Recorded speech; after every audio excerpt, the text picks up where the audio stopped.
ছাব্বিশে বাংলায় নয়া সরকার এবং এই সরকারের প্রতি বাংলার মানুষের একরাশ প্রত্যাশা। এবং তারপরেই বিজেপি সরকার আসার পর থেকেই দেখা যাচ্ছে দিকে দিকে হকার উচ্ছেদ হচ্ছে। বড় বড় যে দোকানগুলো অর্থাৎ কেএফসি, জুয়েলারি স্টোর, এই দোকানগুলি রয়েছে, কিন্তু যে ছোট দোকানগুলি অর্থাৎ ছোট হকারদের যে ছোট ছোট দোকানগুলি যেখানে 5-10 টাকায় মানুষ জিনিসপত্র কিনতে পারতো, খাবার কিনতে পারতো, সেই দোকানগুলিকে বুলডোজার দিয়ে উচ্ছেদ করা হচ্ছে। এবং দিকে দিকে পেট্রোলের দাম, ডিজেলের দাম সবকিছুই বাড়ছে, গ্যাসের দাম বাড়ায়, খাবারের দাম বাড়ছে, অর্থাৎ সাধারণ মানুষকে একটা ব্যবসার দিক থেকে যেমন ক্ষতির মুখে পড়তে হচ্ছে, অর্থনৈতিক দিক থেকেও তারা কিন্তু ক্ষতির মুখে পড়ছেন। এই বিষয়ে আজ কথা বলবো। আমার সঙ্গে রয়েছেন ডক্টর অরিন্দম বিশ্বাস। তিনি এই বিষয়ে কি প্রতিক্রিয়া দেন শুনবো। স্যার, কি বলবেন? নমস্কার। তো ঘটনাটা হচ্ছে যে বিজেপি একটা কর্পোরেট পার্টি, মানুষের আশা ছিল, এবং এখানে যারা ভোটটা দিয়েছেন একটা কথা স্পষ্ট, তারা তো বিজেপির আইডিওলজি বা ইডিওলজি দিয়ে করেনি, বিজেপির হিন্দু মুসলমান ভোটটা নিয়ে করেছে। মানে মুসলমান বিরোধী আমি, বিজেপি আমাদের হিন্দুদের বাঁচাবে, যত ভুলভাল বলে তারা এসেছে, এটা তো অস্বীকার করার নেই। তারাও প্রত্যাশা করতে পারেনি যে এইরকম অবস্থায় আমরা এতগুলো সিট পেয়ে যাব। তার মধ্যে ইভিএম আছে, মানুষের ক্ষোভও আছে, এটা অস্বীকার করার নেই। কিন্তু এইটুকু বোঝেনি এরা, সাধারণ মানুষের এখন আশাটা যেরকম, এখন আশাটাই নিরাশায় পরিণত হয়েছে। বিভিন্ন সামাজিক মাধ্যমে কি দেখা যাচ্ছে, যে তারা আজকে তাদের হতাশাগুলো ব্যক্ত করছে, তাদের আর্তনাদ, তাদের হাহাকার, যে তারা ছোট হকার, কেউ চায়ের দোকান ছিল, কারোর ছোট মানে বাসনের দোকান ছিল, সেগুলো সব ভেঙে দিয়েছে, কারোর ফলের দোকান ছিল সেগুলো নিয়ে গেছে।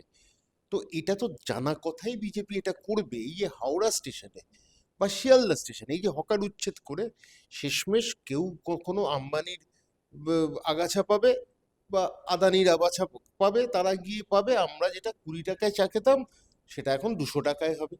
300 টাকায় কি একটা মানে 30 টাকার রোল হয়ে যেত, সেটা 300 টাকায় হবে। তো ঘটনাচক্রে ওই জায়গাগুলো কিন্তু কর্পোরেটদের জন্য বেচে দেওয়া হয়েছে, এবার হবে। কারণ কুমারটুলি দেখবে আদানি, তো হয়েই গেল, আর তো কিছু বাকি থাকলো না। এমনি অবাঙালিদের দল তো তাদের দৌরাত্ম্য দেখাবে, তার সাথে কর্পোরেট ব্যবসায়ীরা মানে এসে তাদের দাপট, তাদের ক্ষমতা, তাদের গায়ের জোর, সব কিছুই হবে, সাধারণ মানুষ পাবে না। সাধারণ মানুষের জন্য এটা নয়। আর একটা জিনিস দেখবেন, নির্দিষ্ট এরিয়ায় বিভিন্ন জায়গায় এই হকার উচ্ছেদগুলো সব জায়গায় হচ্ছে না, নির্দিষ্ট জায়গায়, কিন্তু কিছু জায়গায় দেখাবে, দেখানোর জন্য করবে। তো দেখা যাক, এখন এটা তো বলেছে আর 3 মাসের মধ্যে কলকাতা একদম স্পষ্ট হয়ে যাবে, সুইজারল্যান্ড হবে, হয়তো অস্ট্রিয়া হবে। দেখা যাক কতটা কি করতে পারে। একজন পুরমন্ত্রী পেয়েছে, বাকি তো মন্ত্রিসভা তৈরি হয়নি, কবে হবে সেটাও কেউ জানে না। হয়তো জ্যোতিষীকে দেখে, পঞ্জিকা দেখে হয়তো করবে করবে। কিন্তু সাধারণ এখনো ডিরেক্ট অ্যাটাক করার সময় হয়তো আসেনি।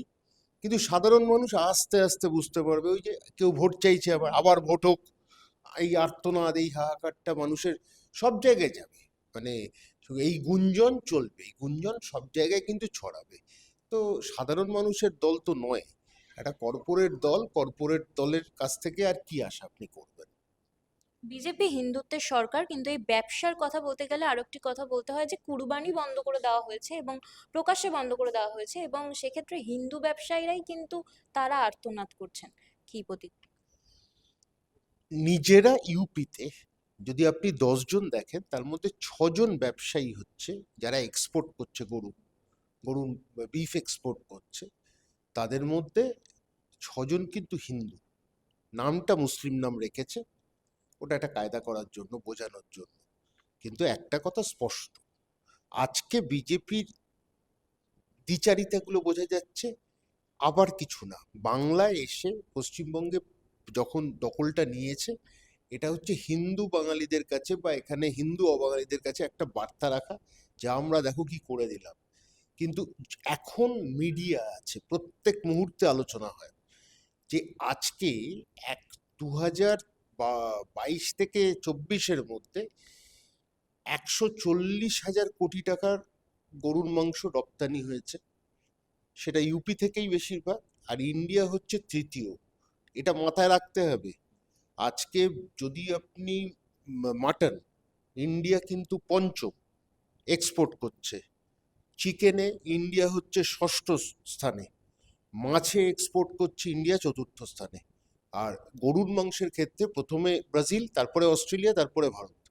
এই জায়গায় থেকে আমরা আজকে ৮০ লাখ লোক গরু পালন করে, তার মধ্যে ৯০% হিন্দু বাড়ি করে। সুতরাং কোটি কোটি টাকা কাদের লস হলো? হিন্দুদের। কিন্তু আবার বলছি, এখানে বড় লোকদের কথা না, এইটার মধ্যে একটা কায়দা ছিল। এই যে স্লটার হাউসগুলো দখল করবে, যত কানোরিয়া বাজরিয়া গাজরিয়ারা করবে, এরা দখল করবে, এরা মালিকানা, এদের হাতে মালিকানাটা থাকবে। গরিব মানুষ যে হয়তো গরু একটা বিফ কিনতে গেলে কম টাকায় লাগে, সেইটা একটা বিরাট পরিমাণে টাকা দিয়ে কিনতে হবে, কারণ এসি হবে, বিরাট কাচের দরজা হবে, কাচের ঘর হবে। এই মালিকানাটা কিন্তু অবাঙালিদের হাতে থাকবে এবং তাদের হিন্দুদের হাতেই থাকবে। এর পেছনে অনেকগুলো কারণ। আপনি বছর আগে দেখবেন মীনা দেবী পুরোহিত এই মাছ নিয়ে একটা চিৎকার করেছেন। ওই মীনা দেবী পুরোহিতের তো বয়স প্রায় ৭০-এর কাছে। উনি ৭০ বছর মাছ দেখা পাননি না? এমন জায়গায় ছিলেন, উনি তো কাউন্সিলর ছিলেন। তো ঘটনাটা হচ্ছে এই যে মাছ বিক্রেতাটা যাতে সাধারণ মাছ বাইরে না বিক্রি করে, একটা কাচের ঘরের মধ্যে সুন্দর করে একটা মলের মধ্যে বিক্রি হয়, আর মানুষের পকেটটা ফুটো হয়ে যায়, আর সাধারণ মৎস্য ব্যবসায়ীরা যাতে লাটে উঠে যায়, সেটাই কিন্তু প্রধান লক্ষ্য। বিজেপির লক্ষ্যটা কিন্তু ব্যবসা, এটা বানিয়াদের দল। আমি আবার বলছি, বানিয়াদের দল, নাথানি গাথানিদের দল। ওখানে বাঙালি হিন্দুরা আর কদিন পরেই বুঝবে যে কোন দল এসছে বা কি এসছে। তো একটার পর একটা যা যা সাধারণ আমরা সরঞ্জাম ব্যবহার করি বা বস্তু ব্যবহার করি, সেগুলোর দাম বাড়ছে, প্রত্যেক দিন বাড়ছে। সব দেশটা গেছে। তারপর বিজেপিকে তো এই ১৫ দিন বা ১ মাস হতে চললো, এটা তো বুঝবো না আমাদের এখানকার বিজেপি। কিন্তু বাইরে কি হচ্ছে? সিবিএসই পেপারে রিইভ্যালুয়েশন হচ্ছে, পেপার মিসিং। রিইভ্যালুয়েশন করে দেখছি যার ২৫ পাওয়ার কথা সে ১০ পেয়ে গেছে। আর কোন কোম্পানিকে দিচ্ছে? হায়দ্রাবাদের কয়েম কোম্পানি, তাদের তেলেঙ্গানায় আরেকটা নামে সেই কোম্পানি ছিল, সেখানে গিয়ে তেলেঙ্গানায় গিয়ে ঘাফলা হয়েছে অনেক।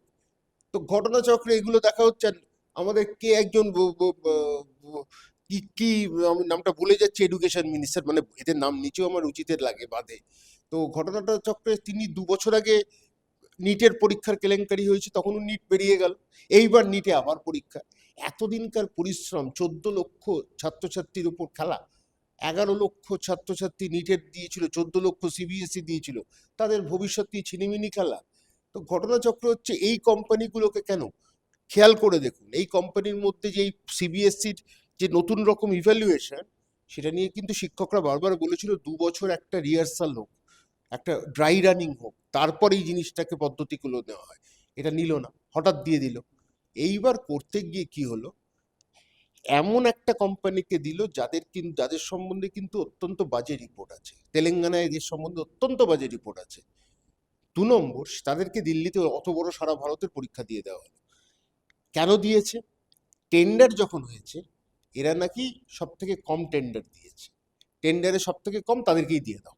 তারা যে কতটা ক্ষমতা তাদের আছে ইভ্যালুয়েট করার বা স্ক্রুটিনাইজ করার, প্রত্যেক দিন সিবিএসইতে আপনি দেখতে পাচ্ছেন স্টুডেন্টদের নম্বর বেড়ে যাচ্ছে, কারণ দেখাই তো হয়নি। তো এই জায়গায় আপনি বুঝতে পারছেন কি হচ্ছে সারা ভারত। গুজরাটে মানুষের জল নেই, দেরাদুনে কি হচ্ছে, মুসলিম গ্রুপ তৈরি হচ্ছে, সেখানে বজরং দলরা গ্রুপ, সোশ্যাল মিডিয়াতে গ্রুপ তৈরি করছে। সারা ভারতবর্ষে যদি ধর্ম নিয়ে কাজ করে, ধর্ম পেট ভরায় না, এটা বোঝে না কেউ। আর গুজরাটে তো জলের অবস্থা খারাপ, মহারাষ্ট্রে মধ্যপ্রদেশে জলের অবস্থা খারাপ, সেখানে নিয়ে কি অবস্থা? সব জায়গায় এই অবস্থা, যেখানে যেখানে এই ঘটনা ঘটছে, ঘাফলা প্রত্যেক দিন হচ্ছে। কিন্তু এক ধরনের মিডিয়া আপনারা আজকে রিপোর্ট করছেন, সামনাসামনি করছেন, আরেক ধরনের মিডিয়া তারা বসে রয়েছেন অ্যাডভার্টিজমেন্ট পাওয়ার জন্য। তার মধ্যে ৪ ঘন্টা ৫ ঘন্টা ঘন্টাখানেক সব কিছু হচ্ছে। তো এই ঘটনাচক্রে আসল খবরগুলো আসছে না, তারা যে কতটা অকৃতকার্য, দেশটা চালাতে পারছে না, দেশের এই এই দেখতে হচ্ছে আমাদের। আমরাও আর কদিন পরে, আর ৬টা মাস দিন না, আমরাও বুঝতে পারবো আমরা কাদের এনেছি।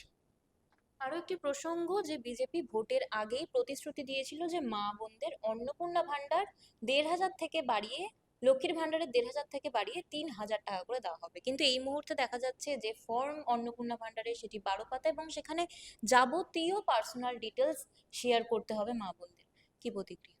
দেখুন, এটা না দেওয়ার একটা প্রতিক্রিয়া, ঠিক আছে? আপনি আহ, আমি কিছুক্ষণ আগে দেখলাম শুভেন্দুবাবু মুখ্যমন্ত্রী উনি আশ্বস্ত করেছেন যে পার্টির ছেলেরা গিয়ে ফর্ম ফিল আপ করে দিয়ে আসবে। তো এখন কতটা কি করবে জানি না, কিন্তু এটা করতে করতে ২-৩ মাস আরো লেগে যাবে।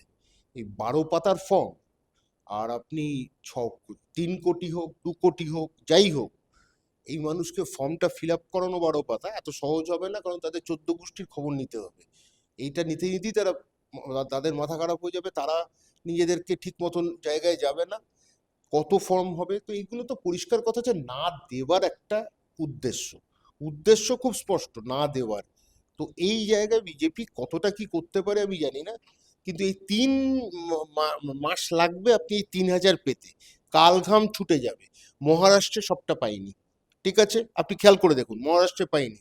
তো এবার মধ্যপ্রদেশেও ঝামেলা আছে, বেটি বেহেন করে অনেক কিছু হয়েছে, দিল্লিতে আবার সেটা নিয়ে চলছে এখনো। এই করতে করতে শেষমেশ ৩ থেকে ৪ মাস আরো লেগে যাবে এটা করতে। কতজন ৩,০০০ পাবে শেষমেশ সেটা দেখা যায়, দেখতে হবে। কিন্তু না দেওয়ার একটা পরিকল্পনা, কিন্তু এটা না না দেওয়ার প্রকল্প বলতে পারেন।